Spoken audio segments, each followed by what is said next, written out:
NCP blackout নাকি BNP blackout নাকি জুলাই আন্দোলনের নেতারা ব্ল্যাকআউট? আওয়ামী লীগ তো আগেই ব্ল্যাকআউট হয়েছে, তবে বর্তমানে কে ব্ল্যাকআউট এই বিষয়ে সিদ্ধান্ত নিতে পারবেন আপনারা। আপনারা খেয়াল করলে দেখবেন এই জুলাই আন্দোলনের পরে এই এপ্রিল মাসে যখন এনসিপি নেতাদের নাহিদ, হাসনাত, আক্তার, নাসিরউদ্দিন পাটোয়ারি এরা যখন পহেলা বৈশাখ পালন করছিল, তখন তাদের লোক সমাগম কম ছিল। তখন মিডিয়াগুলো এমনভাবে প্রচার করছিল এনসিপির সমাবেশে কোনো মানুষ নেই, এবং ক্যামেরাগুলো এমন অ্যাঙ্গেল থেকে ধরা হয়েছিল যেন মানুষ 2, 4, 5 জন এমনভাবে দেখা যায়, মানুষ নাই বললেই চলে। এমনভাবে জুলাই আন্দোলনের জনসমর্থনকে, জুলাই আন্দোলনের একটি আনুষ্ঠানিক অনুষ্ঠানকে ছোট করার চেষ্টা করে হয়েছিল, মনে হয় যেন এখানে কেউ নেই। এখন কথা হলো, আসলে কি জুলাই আন্দোলনকে ব্ল্যাক আউট করে দিতে পেরেছে? এটা কি সম্ভব? কিন্তু তখন তো আমরা দেখেছি এই বিষয় নিয়ে টকশো করেছে, খালেদ মহিউদ্দিন টকশো করেছে, নিকোল টকশো করেছে, মঞ্জুর আলম পান্না বকবক করেছে সত্য মিথ্যা মিলিয়ে, মাসুদ কামাল কথা বলেছে। জুলাই আন্দোলনে এখন জনসংখ্যা সমর্থন নেই বললেই চলে, 100 লোকও আসবে না। এটা চ্যালেঞ্জ দিয়ে বলছে মঞ্জুর আলম পান্না যে আমি চ্যালেঞ্জ দিলাম, জুলাই আন্দোলনে এখন 500 লোকও জড়ো করতে পারবে না, এদের প্রতি মানুষের এখন আর সমর্থন নেই। এই মঞ্জুর আলম পান্নারা, খালেদ মহিউদ্দিনরা এগুলা কিন্তু তখন অনবরত বলে বেরিয়েছে। কিন্তু এখন দেখেন জুলাইয়ের পদযাত্রা, জুলাই আন্দোলনের নেতারা যখন পদযাত্রা করছে জেলায় জেলায়, বিশ্বাস করবেন মানুষ উপচে পড়ছে। এক একটা সাধারণ পথসভা জনসমুদ্রে পরিণত হচ্ছে। মানুষের আবেগ, এই তরুণ নেতাদের জন্য মানুষ ডাব, নানান ফল ফাকড়া নিজের বাড়ি থেকে নিয়ে আসছে, পানি নিয়ে আসছে খাওয়ানোর জন্য, আম নিয়ে আসছে খাওয়ানোর জন্য। এইভাবে তাদেরকে ভালোবাসা, নিজের ভালোবাসা উপচে দিচ্ছে। কিন্তু দেখেন এই চমৎকার জনসমর্থন, জনঢেউ, গণঢেউ, জনসমর্থনের ঢেউ বাংলাদেশের মিডিয়া কি প্রচার করছে? কোনো মিডিয়াতে আছে? প্রথম আলোতে তো নাই, চ্যানেল আইতে নাই, আছে? এখন এই অপপ্রচারের, মিডিয়ার এই উলট পালটের দায়িত্ব নিয়েছে কে জানেন? নেতৃত্বে আছে প্রথম আলোর সম্পাদক মতিউর রহমান এবং চ্যানেল 24-এর মালিক একে আজাদ, ডিজিএফআইয়ের ব্যবসায়ী, ওয়াকারের ব্যবসায়ী, ওয়াকারের টাকা পয়সার বাম হাত বলতে পারেন। এই দুইজনের নেতৃত্বে আছে কারা? জিল্লুর রহমান আছে, খালেদ মহিউদ্দিন আছে, রোকসানা আঞ্জুম, নিকোল আছে। জনপ্রিয় টকশোগুলো মাঝে মাঝে সম্ভবত এই স্রোতে ঢুকে যায় কাজী জেসিন, কাজী জেসিনও এখানে ঢুকে যায়। এই অপপ্রচার অনবরত চলে। কোথাও এনসিপির ব্যাপারে আসিফের বাবা লাইসেন্স করেছে, ব্যবসাও করে নাই, আর 2-একটা টেন্ডার পাওয়া তো দূরে থাক, এটা নিয়ে টকশো করেছে Nicole, Roksana Anjum Nicole. Mark him very well for certain future, mark her, sorry. তো এই যে এটা নিয়ে দেখেন আয়োজন করছে, খালেদ মহিউদ্দিন টকশো করছে। কেন টকশো করলো? আসিফ মাহমুদের বাবা লাইসেন্স করছে। একটা দেশে আপনি লাইসেন্স করতে পারবে না? সে তো ফকির না, একজন হাই স্কুলের টিচার ছিল। সে রিটায়ার্ড করলে অনেক টাকা পায়, কোটি টাকার কাছাকাছি পায়, তা সে একটা লাইসেন্স করতে পারবে না? এটা বড় অপরাধ হিসেবে গণ্য করে বিভিন্ন মিডিয়াতে প্রচার করেছে। অথচ দেখেন এখন তাদের জনসভাগুলোতে উপচে পড়ছে মানুষ, এটার কোনো নিউজ নাই। এটা কিন্তু একটা আশ্চর্য, পুরো নিউজটা যেন ব্ল্যাক আউট করে দিয়েছে এরা। এই যে নাহিদ ইসলাম বলেছে আমরা নতুন করে পুরনো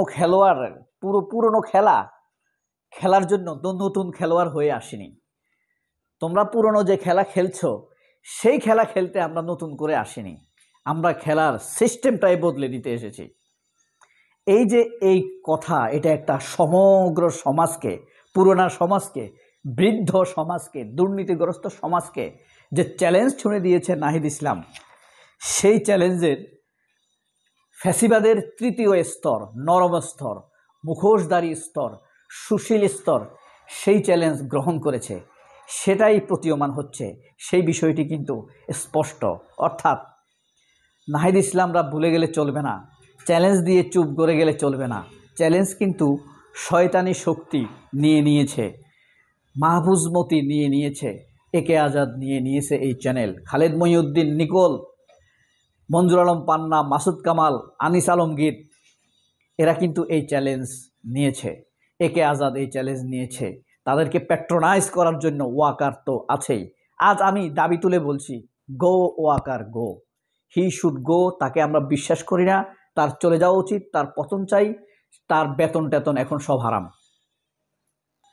খেয়াল করলে স্পষ্টভাবে দেখবেন জুলাই আন্দোলনের এই যে আমাদের হাসনাত আবদুল্লাহ, নাহিদ ইসলাম, আর তারপরে সজীব মাহমুদ, এদের গায়ে কালিমা লেখানোর, এদেরকে খারাপ তকমা দেওয়ার জন্য রীতিমতো নিয়মিত আয়োজন চলে। এই আয়োজনগুলো করে কারা জানেন? এই যে নিকোল, তারপরে খালেদ মহিউদ্দিন, মাসুদ কামাল, আনিস আলমগীর, আবু আলম, আব্দুল নূর তুষার। খেয়াল করলে দেখবেন তাদের এক সুর, এনসিপি নেতারা খারাপ, এক টার্গেট, এনসিপি নেতারা খারাপ, এক তাদের বুলি, এনসিপিকে শেষ করে দিতে হবে, তাদের কোনো কিছুই ঠিক নাই। একদম এক ভোকাল, এক সুর, এক টার্গেটে তারা কথা বলে। এটার একটা বড় তালিকা আপনার যেমন করা হয়েছিল, যেমন আপনার আবু আলম, আনিস আলমগীর, আব্দুল নূর তুষার, মাসুদ কামাল, মঞ্জুর আলম পান্না, তারপরে কলিমুল্লাহ, নাজমুল হাসান কলিমুল্লাহ, গোলাম মাওলা রনি, রুমিন ফারহানা, আবদুল্লাহ মোহাম্মদ তাহের, ফররুখ আহমেদ, ফখরুল, সালাউদ্দিন আহমেদ, নাসির উদ্দিন নাসির, তারপরে আপনার রকিব, এখন টিভির রকিব, এবং মেঘমাল্লার বসু, ছাত্র ইউনিয়নের মেঘমাল্লার বসু, রুহিন হোসেন প্রিন্স, চিনতে পেরেছেন? রুহিন হোসেন প্রিন্স সিপিবির নেতা, রোকসানা আঞ্জুম নিকোল, মাহফুজ মিশু, যমুনা টিভির মাহফুজ মিশু, যমুনা টিভির রোকসানা আঞ্জুম নিকোল, নবনীতা চৌধুরী, মোস্তফা কামাল আপনার বাংলা ভিশনের, এরপর জিল্লুর রহমান চ্যানেল আইয়ের, খালিদ মহিউদ্দিন আপনার সেই সালমান এফ রহমানের কামলা, ওয়াকারুজ্জামান, এদের সবাই প্যাট্রোনাইজ করা প্যাট্রন। উমামা ফাতেমা কিন্তু এখন শয়তানদের দলে, নাজমুল, হারুন, হারুনকে চিনেছেন? হারুন কোনটা?